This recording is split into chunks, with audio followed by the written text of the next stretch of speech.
сегодняшнем вебинаре будут все виды патологии, и аденоиды, и синуситы. Это будет общая программа системная, как мы всегда это делаем, для оздоровления и приведения к норме состояния лор-органов.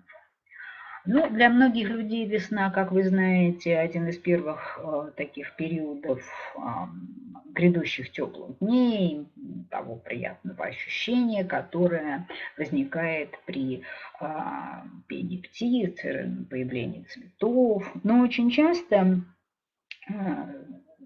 вы бы хотели как-то вот, я бы хотела, может, поехать на дачу поближе к природе, отдохнуть.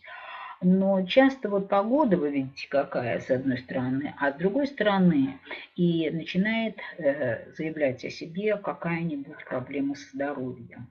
Именно весной. Почему это происходит? Мы говорили. Ну, может быть, некоторые наши посетители, наши пользователи сегодняшнего вебинара не знают, почему это происходит. Почему здоровье не хочет настраиваться самостоятельно, без нашего вмешательства на весенний лад и обеспечить тем самым хорошее настроение и вообще никаких беспроблемное проведение весны и далее лета.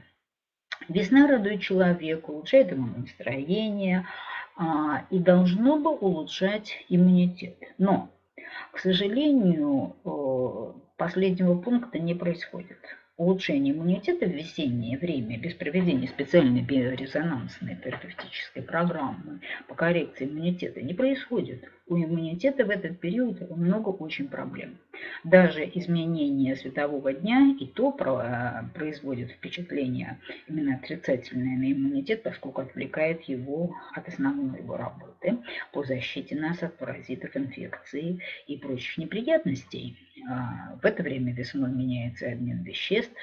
Наше настроение иногда бывает совсем не похоже на весеннее. Почему? Потому что нервная система, так же как эндокринная и иммунная система, проходит межсезонный кризис, так называемый. Перестраиваются, меняют свой баланс, запускают новые гормоны. И все это приводит к тому, что, в общем-то, все три системы нашего руководства, эндокринная, обменная и иммунная, находятся в состоянии очень хрупкого равновесия, а иногда даже сдвигаются в сторону патологии.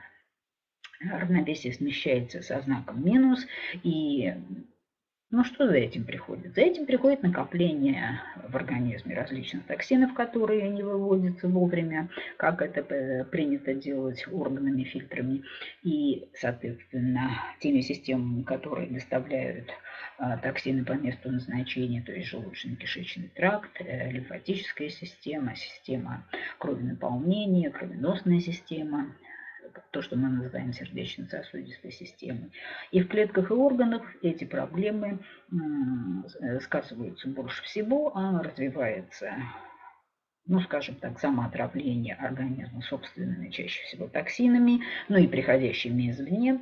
И возникает такое нарушение общего самочувствия человека, когда все болит, настроение плохое, и совершенно ничего не хочется, несмотря даже если бы было солнышко и цвели цветы, то, в общем, даже такие приятные, на первый взгляд, мероприятия, они очень мало сказываются на состоянии организма человека. Мало того, именно в этот период в организм легко проникают паразиты. Все наши жизненные явления, они связаны со всеми этими тремя системами одновременно. Но два основных процесса, которые вложены в каждую систему по отдельности, это распад, например, клеток, отслуживших свой век, и синтез новых, точно так же, как распад, отслуживших свою функцию ферментов, биологически активных веществ и образование новых. Это такой вот энергетически связанный процесс, который, в общем-то, может тоже проходить или с дефицитом, или с избытком энергии. А как вы думаете, вот весной много ли энергии остается после зимнего периода в человеческом организме? Ответ ясен совершенно: мало. его дефицит этой жизненной энергии. И поэтому все эти факторы, они сказываются на поведении иммунитета. Как правило, улучшение иммунитета наступает только после применения биорезонансной терапии, а ухудшается он сам самостоятельно, без всякого нашего участия. А за этим стоят различные варианты нарушения равновесия во всех других органах и возникновение различных, скажем, заболеваний, которые носят временный характер, который можно еще пресечь было бы, если бы вы поняли происходящие события в организме человека. И эмоционально, и внутренне подготовились к тому, что нужно обязательно провести коррегирующую программу, которая коррегирует практически все наши органы системы. Но поскольку из всех органов ближе всего к иммунной системе относится система лор, мы именно начали с нее. Потому что именно лор-органы чаще всего являются самыми яркими и самыми такими, ну что ли, зовущими к себе паразитов, поскольку именно органы, покрытые слизистой оболочкой, не имеют той мощной защиты, которые имеют органы, которые переносят те или иные клетки крови, которые выполняют эти противопаразитарные, очищающие мероприятия. Подготовка лор-органов именно к весеннему нашествию различных паразитов, а их очень много, на весну и осень. Именно вот такие вот межсезонные промежутки, как ни странно, не на зиму, падает максимум проникновения в организм различных вирусов, простейших и других паразитов, которые вызывают хорошо вам известные заболевания. Оптом их называют острые респираторные заболевания, куда относятся вирусные инфекции, ОРВИ, и грипп, и различные другие вирусы, которые напрямую не относятся к респираторно-вирусным, но тем не менее имеют те же самые первые признаки, когда вирус внедряется через слизистые оболочки, и человек испытывает, например, при внедрении энтеровируса, который в дальнейшем спустится именно в желудочно-кишечный тракт, поскольку он относится именно к этой группе заболеваний, и не останется в органах дыхания. Но, тем не менее, первые его несколько дней пребывания в носоглотке сводится все к тому же самому набору симптомов. Это боль, отек, покраснение, выделение слизистого содержимого. И, конечно, такой очень распространенный симптом, как кашель, который, с одной стороны, является крайне неприятным для человека, но с другой стороны, это попытка избавить верхние дыхательные пути от проникших в него вирусов. Респираторные вирусные инфекции очень симпатичные, надо сказать, если их симпатичные в каком смысле? Когда на них смотришь в световой микроскоп, имеют различный оттенок своих таких выступающих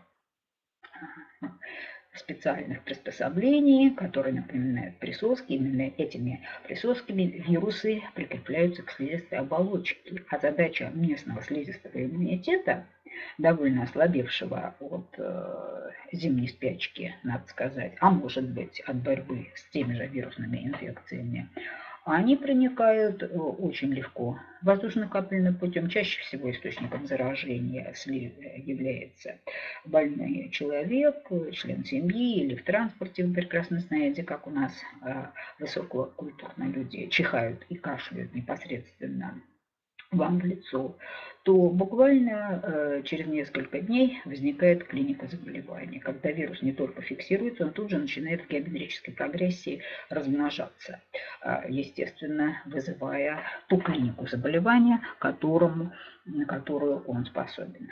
Дело в том, что вирусы давно уже приспособились к существованию на различных этажах нашей респираторной системы. Некоторые вызывают только симптомы насморка, кто-то вызывает ангину, кто-то вызывает трахеид, бронхоспазм вызывает вирусы парагриппа. И самым мощным вирусом из группы респираторных являются, конечно, вирусы гриппа, которые достаточно хорошо меняются, но они имеют такую неприятную особенность, когда они размножатся в органах дыхания. Они могут охватывать, кстати, весь ствол бронхиального дерева, переходить на легочную ткань, вызывая пневмонию, один из самых тяжелых видов осложнений гриппозной инфекции. И вот после этого идет прорыв инфекции в кровь. Ни один респираторный другой вирус не способен на это. И диссеминация вируса возможна даже в менингиальной оболочке, в мягкой оболочке мозга с развитием менингита, а там прогноз весьма сомнителен. Но далеко не все вирусные инфекции надо считать гриппом, потому что дело в том, что здесь четко совершенно нужно различать, имеет ли данная инфекция, имеют ли данные паразиты непосредственно какую-то связь с возможностью проникнуть в респираторное русло. К счастью, только вирусы гриппа имеют такую тенденцию. А остальные нет, они ограничивают свой путь органами дыхания придаточными пазухами носа, но это не означает, что эти осложнения, которые происходят в дальнейшем непосредственно за внедрение и размножение вируса, так уж безобидны. Ну, обычно, в общем, начальные симптомы респираторно-вирусные инфекции гриппа похожи друг на друга, как я вам уже говорила. Редко, когда грипп начинается внезапно с повышения высокой температуры и резкого ухудшения состояния, обычно симптомы гриппа, так же как у ОРЗ, проявляются обычно медленно и ограничиваются местными проявлениями в носоглотке. Чаще всего такого пациента беспокоит боль в горле, кашель, чувство такое раздирающее иногда слизистую оболочку. Дело в том, что вирусы, конечно, уничтожают свои слизистые оболочки, где они размножаются внутриклеточно. Озноб, то есть лихорадка, повышение температуры до определенных цифр, иногда даже до 38 градусов, потливость, различные признаки интоксикации, ломота в мышцах и симптомы ОРЗ почти всегда включают чихание, кашель и боль в горле, заложенность носа или насморк. Вот эти вот многочисленные, на первый взгляд, симптомы легко узнаются больным, и каждый может поставить себе диагноз, что да, действительно произошло внедрение вируса через слизистые оболочки носоглотки, и большинство так называемых простых вирусных инфекций, которые имеют локализацию в наиболее верхних отделах вирусных инфекций, вирусные органы дыхания, они обычно через 5-7 дней способны проходить сами. Но кашель может сохраняться еще 2 недели. У вас нет никакой гарантии, что поражение верхних дыхательных путей закончится этим.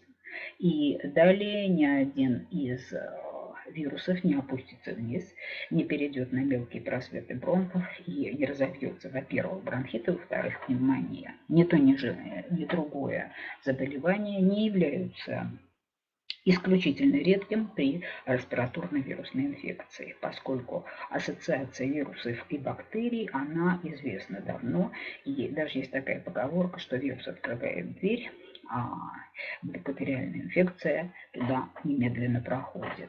То есть развивается такое гнойное в некоторой степени процессы и в самих придаточных пазах носа, и непосредственно в легочной ткани. Поэтому цвет отделяемого из носа, цвет мокроты, который откашливает больной, мы очень часто внимательно изучаем, хоть это и малоприятно, но тем не менее признаком присоединения бактериальной инфекции и немедленного подключения именно биорезонансных программ антибактериальных а не просто противовирусных, это является изменение цвета, отделяемого из желтого до даже желто-зеленого оттенка. Это, конечно, с одной стороны указывает на то, что иммунная система слизистых оболочек борется с инфекцией, но тем не менее помочь ей нужно, потому что неизвестно, каковы силы, оставшиеся у иммунной системы на слизистых оболочках. Напомню чуть-чуть. Дело в том, что иммунная система слизистых оболочек значительно слабее иммунной системы клеточной, которая находится внутрисосудистой, и она поддерживается из клеток только лимфоцитами. И то, которые дежурят только на, скажем так, до уровня бифуркации бронхов. Они же располагаются уже значительно меньшее количество и различных жидкостных систем защиты от инфекции класса интерферонов, антител, которые должны бороться с антигенными вирусной инфекцией, но не в состоянии справиться с инфекцией бактериальной, которая так же точно, как и вирусы, может попасть на наши слизистые оболочки непосредственно с током воздуха. Основной признак простуды, как вы понимаете, это воспаление дыхательных путей, которые вызывают, естественно, дело в том, что когда вирус начинает размножаться на слизистой оболочке бронхов, то нервные окончания, снабжающие слизистую оболочку и отвечающую за иннервацию бронхов, иннервацию верхних дыхательных путей, за количество выделяемых или невыделяемых механизмов защиты, это, конечно, кашель. Кашель может быть сухим или влажным, с выделением слизистой мокроты, которая может быть либо прозрачным, либо, если появились признаки присоединения к вирусной инфекции бактериальной, она может сделаться гнойной мокротой. Появляется одышка, температура поднимается высоко, слабость нарастает, недомогание увеличивается. Все это может говорить о том, что действительно вирусная инфекция, вместе соединившись с бактериальной, вызывает поражение более глубоких отделов органов дыхания, то есть бронхи, в начале бронхит, а затем процесс может захватить и легочную ткань. И тогда необходимо очень внимательно относиться к такому пациенту и, в общем-то, считать, что присоединение к респираторной вирусной инфекции программы по борьбе с базовой такой бактериальной инфекцией нужно всегда, потому что бактериальная инфекция внутри человека является, ну, если не обязательным, то очень часто встречающимся паразитом. Насморк, он, на наш взгляд, такое вроде-то легкое проявление респираторной инфекции. Ну, подумаешь, высморкаемся несколько раз. Ну, а воспаление слизистой оболочки носа, а это и есть насморк или ринит, как у нас написано в программах, часто выступающих под различными названиями, биорезонансные программы, бывают и насморком, и иногда их именуют четко совершенно два очень хороших комплекса. Это ринит-1 и ринит-2.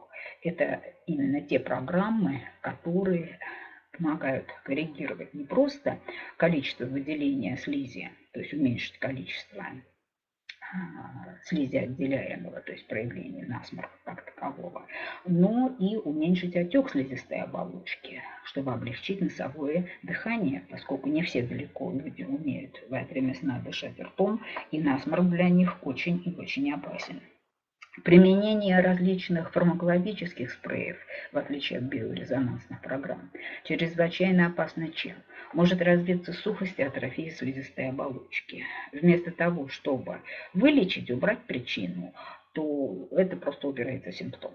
А респираторная вирусная инфекция под влиянием, кстати, этих спреев может переместиться из носовых ходов либо вниз, непосредственно в гортань, непосредственно в глотку, бронхиальное дерево или легочную ткань, и также неприятно переход инфекции в близлежащие и сообщающиеся с носом, именно с носом, придаточные пазухи носа,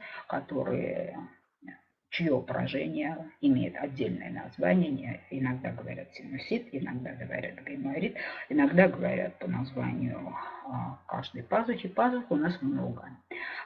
И вы узнаете, как неприятно, когда действительно происходят подобные события. Поэтому это первый вариант, который может быть следствием насморка. Часто насморк приобретает хронический характер, то есть в неделю он не укладывается, уж тем более не в 3 дня. Даже использование спреев, наоборот, очень опасно тем, что загоняет, например, ситуация глотки. Это аденоиды, хронические, причем иногда и грибково присоединившиеся здесь ангины, которые очень долго требуют лечения, и часто вместо того, чтобы применять противогрибковые программы, люди пытаются использовать борьбу со стафилококком или стрептококком. Чаще всего в последнее время стали встречаться ангины хронические, фолликулярные и гнойные ангины, которые очень четко совершенно связаны с грибком. Налет на миндалинах при этом белый. И это очень часто такой звездообразный. Да? Некоторые врачи ЛОР придумали название «картина звездного неба», когда грибок не только поражает именно носогубную миндалину, глоточные миндалины, сами глубокое филотовское кольцо – это то, что расположено в глотке, мы не видим, но тем не менее состояние пациента резко ухудшается, и, естественно, думают очень многие об аллергии какой-то, которая присоединилась к вирусной инфекции, может быть аллергия на препараты, но это не аллергия, это прямое действие фармакологически неверного лечения, которое невозможно совершенно при биорезонансной терапии, где программы четко направлены на эти процессы. И мы их включим, естественно, в свою программу. Почему я не стала делить отдельно на синуситы, отдельно на аденоиды? Все это следствие одного и того же процесса. Процесса вирусной этиологии в носоглотке, к которому присоединяются бактериальные различные осложнения. И очень тяжелым, неприятным гнойным воспалением является поражение придаточных пазух носа. Действительно, у человека было бы как-то, может быть, и лучше, если бы этих пазух не было, но без пазухи лобной, решетчатых пазух, расположенных по бокам носа, и непосредственно каймеровой пазухи, мы не могли бы говорить, потому что это резонирующие наши пазухи, позволяющие человеку произносить правильно все слова. Очень часто у людей не охрипших, потому что у него поражены голосовые связки, а именно поражение придаточных пазух, изменяется тембр речи, иногда он становится совершенно другим.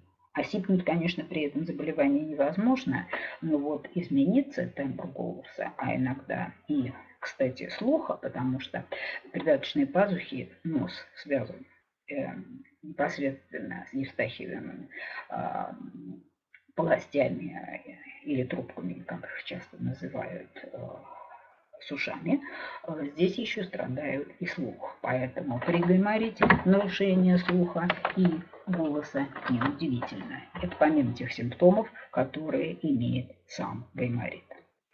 Прежде всего, это, естественно, во-первых, чаще всего гайморит сам существует по себе в состоянии двух.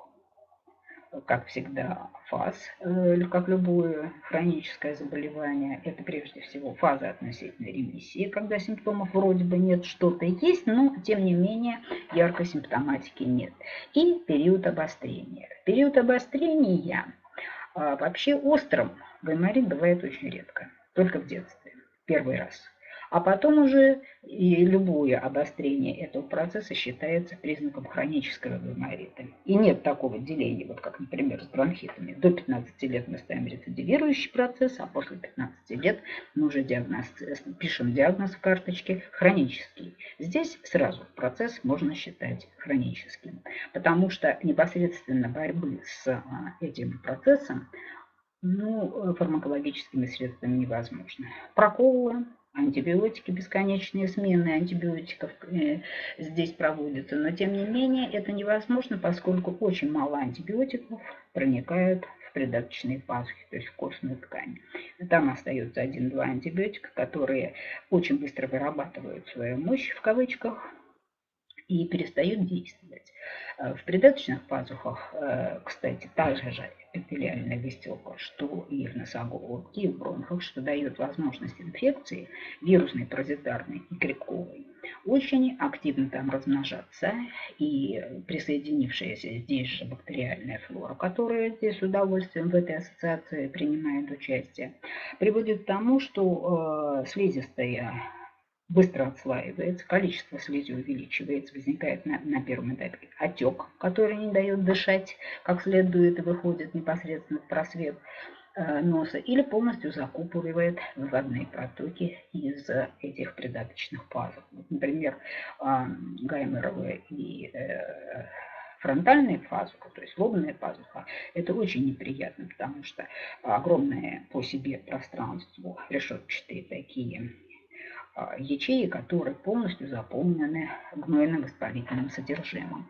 И они очень приятные являются для паразитов, поскольку это для них великолепная питательная среда. А иммунитет в закрытых пазухах просто не в состоянии оказать какого-либо сопротивления, поскольку здесь очень мало могло бы быть еще до первого вспышки воспаления в очагах инфекции. Защита какая-то еще была. При повторных синхронах с ОРЗ, часто ОРЗ запускает это обострение. Здесь практически уже говорить о механизмах иммунитета не приходится вообще. До тех пор, пока слизистую оболочку мы не восстановим до конца, говорить эвакуируем непосредственно те патологические изменения, которые накоплены здесь, мы уничтожим вирусы, грибки непосредственно с помощью биорезонансной терапии, в том числе и бактерии. В пазухах никаких положительных сдвигов и противовоспалительных эффектов мы наблюдать не сможем. А вот антибактериальный эффект наших программ очень высок.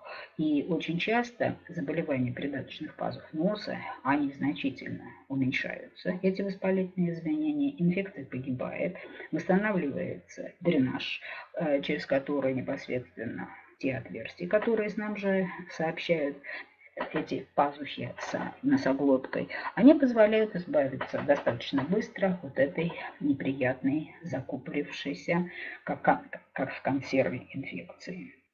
Поэтому восстановление слизистых оболочек придаточных пазух и борьбу с инфекцией и различную стимуляцию иммунных механизмов мы обязательно вставим в нашу биорезонансную программу. И программа действительно поможет нам с вами избежать таких неприятных методов лечения, как прокол, который очень и отсасывание методы содержимого, который не лечит заболевание, а просто облегчает ситуацию.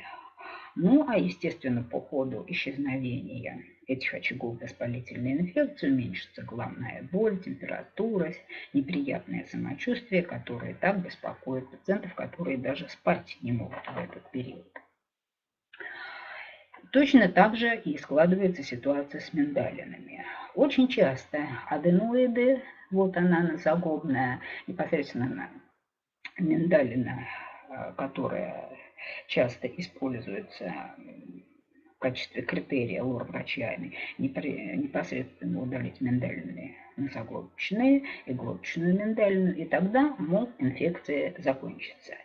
В человеке нет никакой необходимости удалять какие-либо даже кажущиеся ненужными части. Дело в том, что разрастание лимфатической ткани остановить оперативным путем не удается. Я знаю детей-подростков где-то 15-16 лет, которые перенесли от 5 до 8 операций. И вновь опять разрастание миндалины,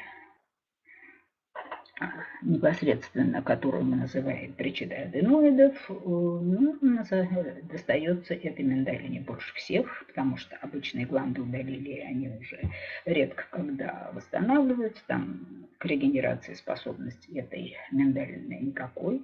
Но то, что мы говорим об аденоидах, тут разговор особый. Разрастание лимфоидной ткани, естественно, возвращается. Здесь активность лимфатического аппарата, как звена иммунитета, еще бы останавливать инфекцию на пути в нижележащие отделы. органов, непосредственно органов дыхания и непосредственно в придаточной пазухе очень велика. Поэтому нам проще подобрать биорезонансную терапию, чтобы избежать эту операцию. Тем более, что никто не может гарантировать, что инфекция после удаления этой носогубной миндалины позволит вам, что называется, закрыть ворот, через которые проходит эта инфекция. Поэтому защитить себя от инвазии лучше биорезонансным способом. И, кстати, у нас такие способы есть. И программы великолепные, которые неплохо работают. Человеку часто не удается выздороветь, и он это знает, между прочим, сам, поскольку его внутренние энергетические запасы, энергетический потенциал весьма и весьма низок, а следовательно и низка активность иммунной системы, и низка активность способности к выздоровлению, которой просто не хватает. И только восстановительно-профилактическая наша биорезонансная терапия, мы вставляем эти программы в этот системный комплекс, позволяет нам довести до нормальных физиологических показателей все органы и ткани, участвующие непосредственно в этой программе. Вот перед вами сама программа, системная программа коррекции органов, которая имеет 3 этапа, а не 2, потому что один из этапов еще скрыт от вас немножко, но я о нем тоже буду обязательно говорить. И здесь вы видите то, что и ожидаете. Прежде всего, это чисто противовирусные адресные программы, о которых я уже говорила. Это респираторно-вирусная инфекция комплекс. Бесполезно пытаться установить каким-либо способом, какой из вирусов посетил вас в этот раз. Это практически невозможно. И поэтому мы устанавливаем чаще всего, какие программы лучше поставить. Спрашивают иногда и по телефону, и в электронной почте, и скайпе сами пациенты. И я всегда говорю, что лучше всего действует сочетание комплексных программ противовирусных. Это респираторная вирусная инфекция, куда ходят основные частоты борьбы с этими паразитами. И причем ОРВИ у нас имеет несколько программ. То есть мы не бросаем, выполнив какую-то частотную цепочку своего пациента на удачу. Мы проводим это четко совершенно. Вирусов много, они мутируют, это всем прекрасно известно. Поэтому этих комплексов ОРВИ у нас много, но они разбрасываются по программе так, чтобы шел первый этап, это прямой киллер этап, то есть уничтожение вирусов, воспрепятствовать, естественно, их фиксации к слизистой оболочке, воспрепятствовать поступлению новых вирусов, уничтожить уже поступающих и пытающихся внедриться в клетки, уничтожить те вирусы, которые уже внедрились и начали размножаться, и обеспечивают нам ту неприятную воспалительную болевую симптоматику, к которой мы привыкли, когда развивается респираторная инфекция, восстановить слизистую оболочку, восстановить именно противовирусную защиту той иммунной системы, жидкостной системы, в которую входят и различные виды интерферонов, хорошо вам известные, и ферментативные комплексы, и антитела, которые вырабатывает система дыхания для защиты от вирусной инфекции. И вспомните еще, у нас есть придаточные пазухи, у нас есть глотка, у нас есть органы дыхания, где защита осуществляется таким же примерным образом. Поэтому столь многочисленные программы, которые разработчики назвали именно ОРВИ, она включает все эти этапы. И этап восстановления, и опять же, я вам хочу подчеркнуть, оснащение слизистой оболочки всеми необходимыми механизмами, поэтому вот все 3 этапа содержат вроде бы похожие названия на один на другой, но тем не менее частоты, входящие в эти программы, позволяют выполнить именно ту задачу, о которой мы сейчас говорим. Мало того, вирусы, они генетически разные, поэтому нам приходится составлять несколько комплексов, которые мы и приводим в этой программе, направленные против проникновения. И с этой вирусной инфекцией мы справились, но ариновирус, например, имеет больше 120 разновидностей, а иммунитет, который формируется против него, в конечном итоге, он только против данного вида. Поэтому нам приходится расширить программу, палитру вот этих противовирусных программ и включать максимально известные нам штаммы, которые действительно очень способны меняться, но тем не менее биорезонанс способен их остановить. Поэтому не удивляйтесь, что эта программа выглядит как повторение нескольких комплексов, повторяющих как бы друг друга. Это комплексы разные, выполняющие разные задачи против разных видов паразитов. Далее идут программы, которые касаются уже непосредственно тех местных неприятностей, осложнений, которые вызывают вирусы, сами по себе существуя в человеческом организме. И первым, естественно, мы восстанавливаем барьер носоглотки, который часто очень беспокоит родителей детей, но и взрослые должны помнить о том, что это может случиться в любой момент, поскольку миндалин это восстанавливается. Поэтому комплекс аденоидит и аденоиды – это программа, которая позволяет восстановить первый барьер, который существует на пути распространения именно вирусно-бактериальной ассоциации по организму и является той самой программы, которая останавливает и грибковую флору, которая может очень много неприятностей нанести не только организму в целом, но и иммунитету и органам дыхания в частности. Поэтому оба комплекса вы видите в первом этапе, и, естественно, здесь же поддерживая этот комплекс противовирусный и скажем, направленные на паразитов, поражающих аденоиды, стоит программа, которая называется так ослабление защиты. Вот что это значит? Это означает слабая защита или это означает, что ее нужно укрепить? Естественно, оба ответа правильные. Здесь вы видите четко совершенно, что защита как таковая ослаблена, раз развились такие процессы. Ее нужно помочь, ей нужно укрепить, ее нужно начать работать с иммунитетом. Уже на этом этапе, казалось бы, даже это середина первого этапа биорезонансной терапии. Но тем не менее, начать восстанавливать, и без того она очень мощная, эта система защиты нашего организма, но поддержать ее надо. Естественно, мы ликвидируем все признаки, которые беспокоит пациента при обычной респираторно-вирусной инфекции или в фазе более серьезных процессов, когда ОРВИ является просто предфазой более серьезных неприятностей. Это прежде всего воспаление и боль в горле, и комплекс назофарингит, он как раз, вы видите его в первом этапе и во втором, начале второго этапа, позволяет поставить на место второй барьер защиты, который позволил бы избежать неприятностей, которые могут возникнуть в дальнейшем при развитии отита через Евстахиеву трубу или вовлечению в процесс неприятных очень возникновения очагов инфекции в придаточных пазах носа. Без этих двух комплексов это не означает, что это просто, если его разделить пополам это слово, это будет насморк и глотка. Помните о лимфатическом аппарате глоточного кольца? Там тоже может быть инфекция, там может быть, и она всегда там остается, и эту инфекцию может достать только биорезонансный комплекс подобного плана. Программа длинная, но там много инфекций, вы помните, это локализация бактериальной, грибковой, вирусной и даже простейшие инфекции могут проникнуть туда и оказать свою неприятную функцию.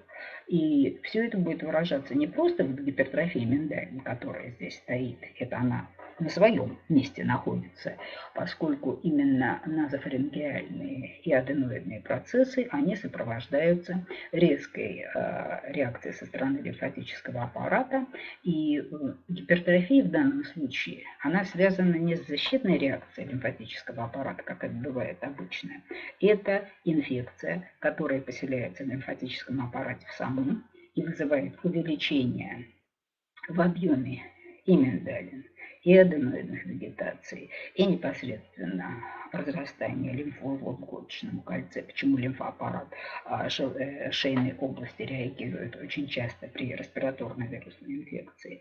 Помните об этом, что вот эти очаги, они должны быть у вас всегда перед глазами и всегда, чаще всего, как вам сказать, действительно, эта гипертрофия ложная, патологическая, и мы ее должны убрать. Что мы и делаем. Здесь же стоит программа, касающаяся непосредственно уже придаточных пазух. И впервые вы встречаете программу синуситы. Это начало борьбы со вторым очень тяжелым проявлением непосредственно нашей программы, нашей инфекции, прошу прощения. И программа синусит, так же как респираторно-вирусная инфекция, делится на несколько частей, поскольку очаг довольно глубоко расположенный. Он действительно очень локализован, труднопроницаем для обычных лечебных препаратов, очень богат на патогенную флору. И, естественно, этот процесс мы и делим, так же как и первый, на несколько частей, который включает, еще раз повторюсь, противоинфекционную, противовоспалительную, дренажную функцию, опять же, уничтожение патогенной флоры, выделение инфицированной мокроты, которую точно так же мы уничтожаем непосредственно в момент дренажа. И, естественно, те осложнения, которые могут возникнуть непосредственно по ходу этого процесса. Вы видите перед собой и процессы, связанные с повреждением, возможным повреждением, но часто возникающим евстахией, возникновением гнойного отита. Вот. Поэтому я просто хочу, чтобы вы обратили внимание на эти программы и не пропускали их, выполняя нашу программу. Ну и, наконец, насморк. То, о чем я вам уже говорила, он сложен по своей этиологии, но тем не менее программа у нас есть ОРВИ, но мы дополняем ее и симптоматическими программами, которые позволяют нам непосредственно работать в рамках нашей программы коррекция лор-органов. И, наконец, третий этап программы. В третьем этапе программы мы продолжаем, вернее так, заканчиваем, приближаемся к окончанию работы над оздоровлением лор-органов. Сюда войдут программы самые сложные, касающиеся придаточных пазух.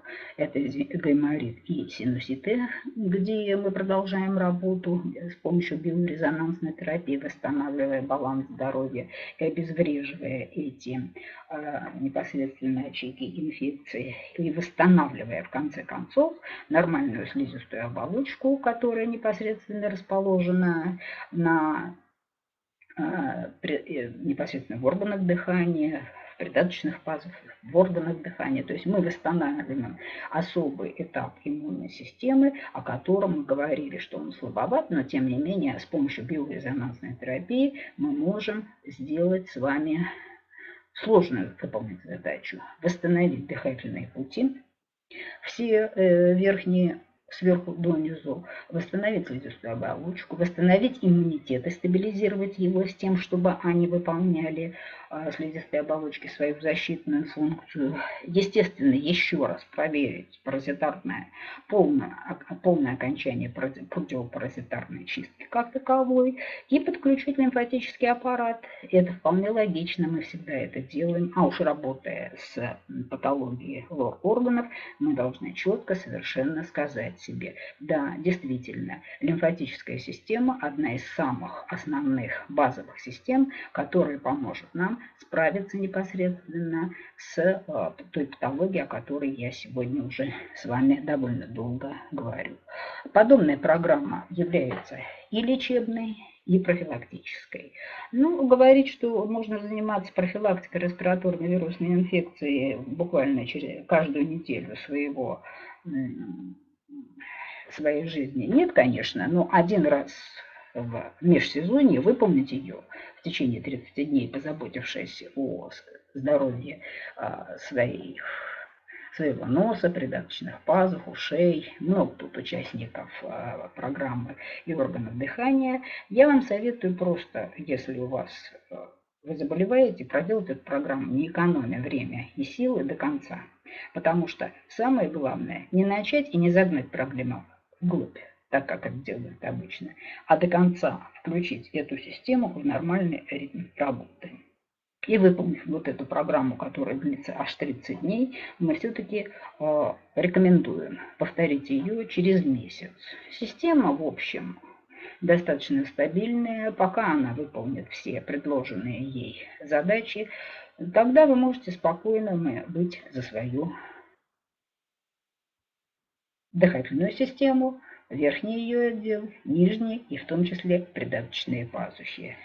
Поэтому мы заканчиваем нашу программу. И, как всегда, желаю вам весеннего настроения и